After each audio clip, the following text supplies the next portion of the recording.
Bismillahirrahmanirrahim. Assalamualaikum warahmatullahi wabarakatuh.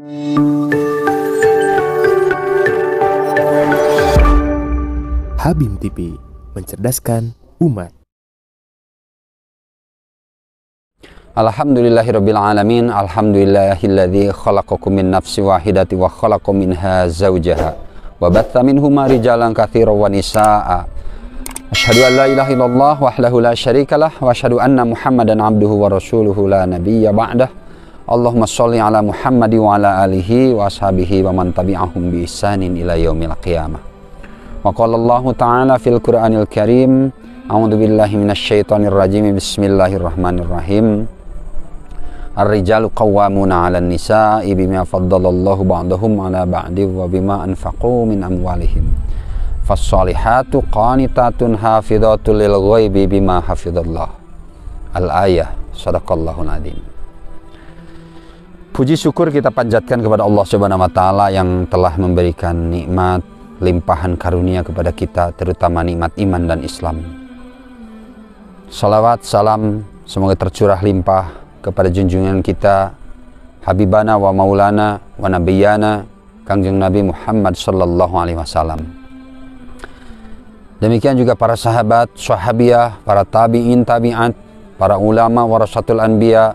Mudah-mudahan kita juga termasuk kepada jajaran kaum muslimin yang mendapat syafaat di hari kiamat nanti, yang bisa mendapatkan kesempatan untuk meminum air dari telaga Kausar, yaitu telaga Rasulullah sallallahu alaihi wasallam. Amin ya rabbal alamin. Pemirsa Habim TV yang dirahmati Allah, bertemu lagi kita di channel yang mencerdaskan umat, berbasis tauhid, mengikuti sunnah Rasul, serta mewujudkan rahmatan lil alamin, insyaallah. Pemirsa Habim TV, semoga di video kita kali ini kita bisa mendapatkan beberapa manfaat dari kisah perjalanan Sayyidah Aisyah radhiyallahu anha, sebagai lanjutan dari video kita sebelumnya, di mana pernah disampaikan bahwa bagaimana ibunda kita Sayyidah Aisyah adalah seorang ummahatul mukminin, ibunda dari kaum mukminin, kaum muslimin, kaum mukminat muslimat, bukan ibu yang sebenarnya, karena tetap harus berhijab antara sahabat dengan beliau radhiyallahu anha. Tapi yang dimaksud ibu adalah secara maknawiyah beliau adalah pendidik, pengayom, yang mengarahkan, yang mentransfer ilmu, yang mentransfer keimanan, yang memperkokoh persaudaraan antar sahabat, yang memperkokoh persaudaraan antara mukminat muslimat, secara umum kaum muslimat sedunia. Dan tentu ini menjadi sebuah teladan yang patut diikuti oleh seluruh kaum mukminat muslimat. Demikian juga kita kaum mukminin tentu tidak ada salahnya, bahkan dianjurkan untuk mengenal seperti apa sosok ibunda kita Aisyah radhiyallahu anha. Kalaulah ada anggapan-anggapan atau kurang tepatnya dalam memahami keteladanan terhadap wanita-wanita yang tidak disarankan atau tidak dianjurkan, maka ini sebuah kekeliruan yang luar biasa. Karena dengan begitu bukan hanya melihat tampilan sosoknya saja, bukan hanya melihat cara berpakaiannya saja, cara berdandan, cara menata jilbab, cara menata rias wajah, cara berjalan, cara bicara, bukan hanya itu saja. Tapi bagaimana cita-cita yang terbangun dari orang yang mengikuti, yang meneladani seseorang yang secara ketauhidan sudah menyimpang. Tentu yang dianjurkan oleh Rasulullah adalah mengambil ibroh dari sahabiah, sehingga kita yang memiliki anak perempuan, istri, punya ibu, punya bibi, punya saudara-saudari perempuan, yang tentu harus terarahkan bagaimana cara beliau meneladani siapa yang harus difigurkan, wanita mana yang harus menjadi ikutan di dalam kehidupan. Sekali lagi, bukan hanya sekedar dandan atau cara memakai pakaian make up saja. Fashionkah itu atau passionnya? Tapi yang lebih jauh adalah bagaimana keyakinannya, cita-citanya yang ditanamkan oleh figur tersebut kepada para pengikutnya. Pemirsa Habib TV yang dirahmati Allah, memang manusia itu sebenarnya membutuhkan figur, membutuhkan ikutan, membutuhkan pemimpin, membutuhkan sesuatu atau seseorang yang perlu diteladani. Sehingga sudah sewajarnya kalau wanita-wanita di zaman manapun mencari sosok idola. Walaupun kata idola ini kalau disematkan kepada ibunda kita kurang tepat rasanya, karena idola itu dalam arti sebenarnya atau secara harfiah pun adalah artinya berhala. Maka tidak boleh kita memberhalakan atau tidak boleh kita menganggap beliau itu adalah sesuatu yang menjadi dikultuskan, karena beliau juga manusia biasa yang mungkin saja keliru.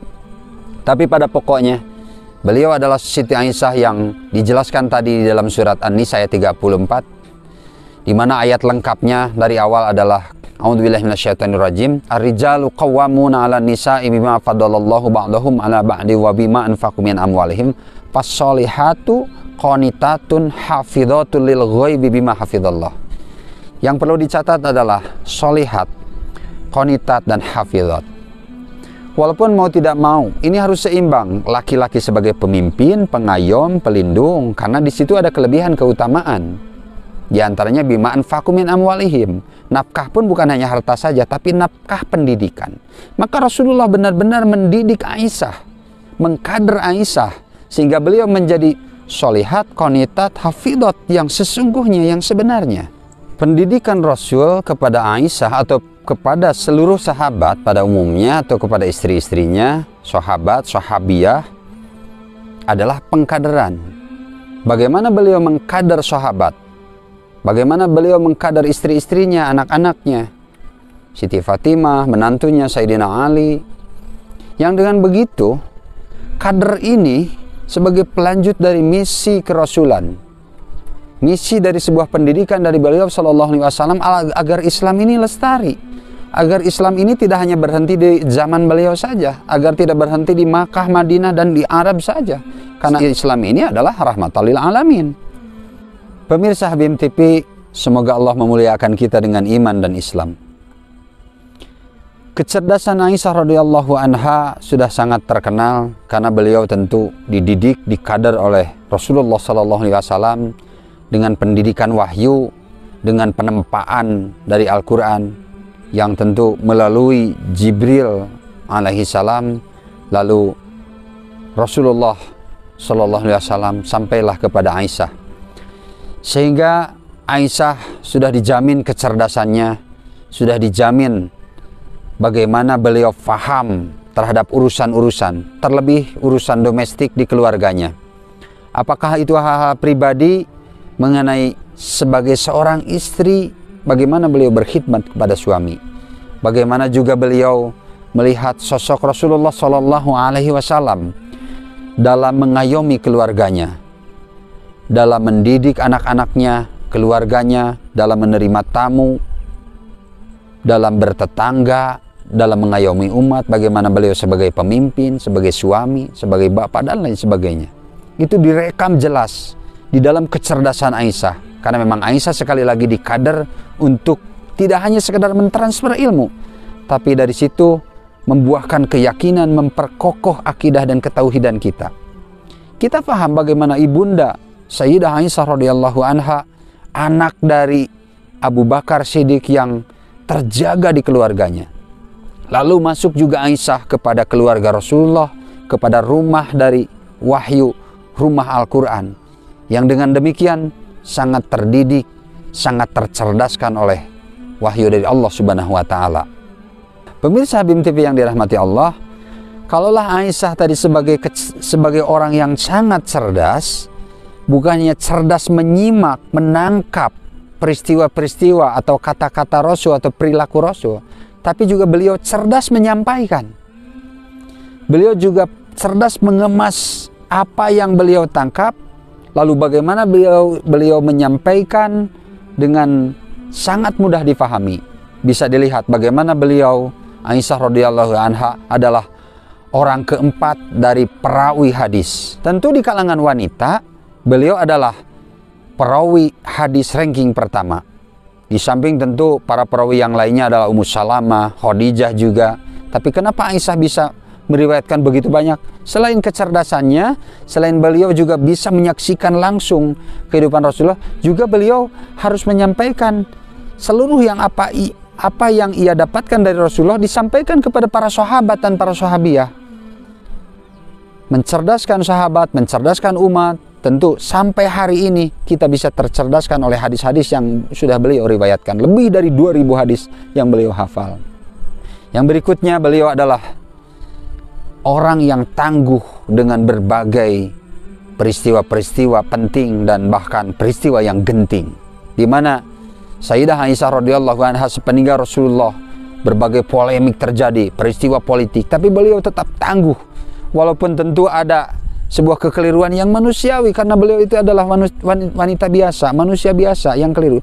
Tapi dengan tangguhnya beliau bisa menghadapi semua itu, sampai dia dikatakan oleh Sayyidina Ali radhiyallahu anhu, Sayyidina Ali karamallahu wajhah, bahwa beliau adalah istri Rasulullah di dunia dan istri Rasulullah di akhirat, dan beliau adalah ibunda kita kaum mukminin muslimat.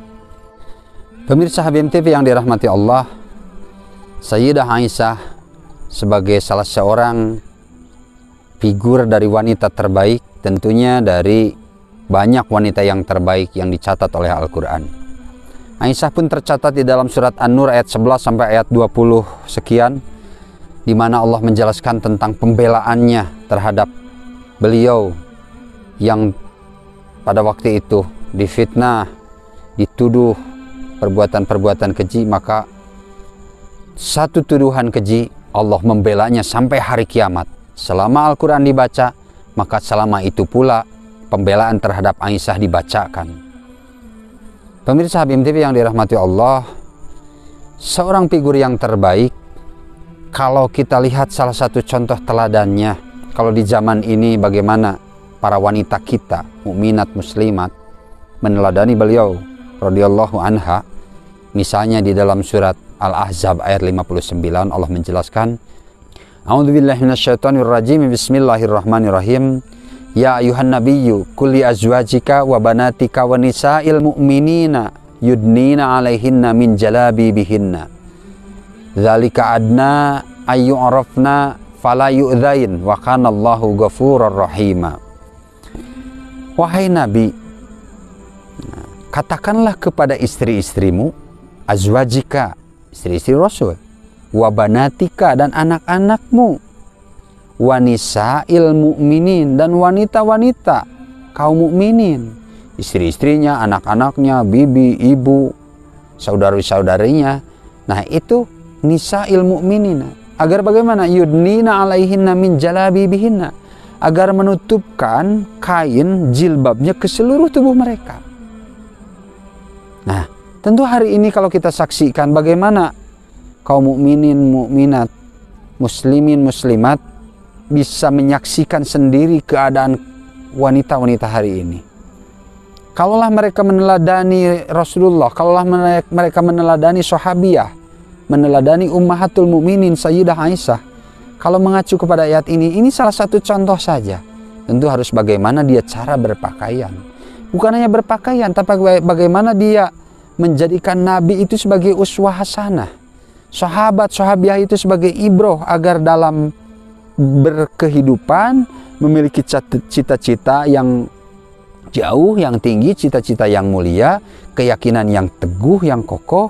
Tentu di samping itu bagaimana dia siap menerima cara hidup, cara menutup aurat, cara berpakaian, cara bicara, tapi pada pokoknya adalah bagaimana cara menjadi muslimah yang qanitat, yaitu perintah Nabi, perintah Rasul yang menghantarkan kepada keselamatan dunia dan akhirat, keselamatan lahir, keselamatan batinnya. Sehingga Allah menjelaskan, dzalika adna ayyu'rafna fala yu'dzain, agar mudah dikenal bahwa dia itu adalah wanita mukminat muslimat, dan juga agar tidak diganggu. Diganggu oleh siapa? Diganggu oleh setan pada hakikatnya, atau diganggu oleh manusia yang mungkin di dalam hatinya berpenyakit, atau dalam tanda kutip ada setan di dalam hatinya. Mudah-mudahan dengan disampaikannya perihal tentang ibunda kita Sayyidah Aisyah radhiyallahu anha semakin membuka mata kita, baik kita sebagai suami ataupun para istri muslimat, mukminat. Jangan sampai menjadikan figur atau teladan kepada orang-orang yang tidak jelas keyakinannya, tidak jelas cita-citanya, tidak jelas kemana dia melangkah. Karena ummahatul mukminin mendidik, menjadikan wanita-wanita menjadi wanita yang sholihat, qanitat, hafidhat, menjadi istri yang taat tunduk patuh kepada suaminya, kepada Allah dan Rasulnya, menjadi ibu yang mendidik, menjadikan anak-anaknya menjadi sholih dan sholihat. Amin ya rabbal alamin. Demikian, semoga bermanfaat. Semoga kita bisa meneladani Aisyah. Semoga kita juga semakin mencintai Rasulullah dan keluarganya. Demikian, semoga video kali ini semakin mendekatkan kita kepada Allah Subhanahu wa taala. Amin ya rabbal alamin. Dari saya mohon maaf. Aqulu qouli hadza astaghfirullah li wa lakum. Wassalamualaikum warahmatullahi wabarakatuh.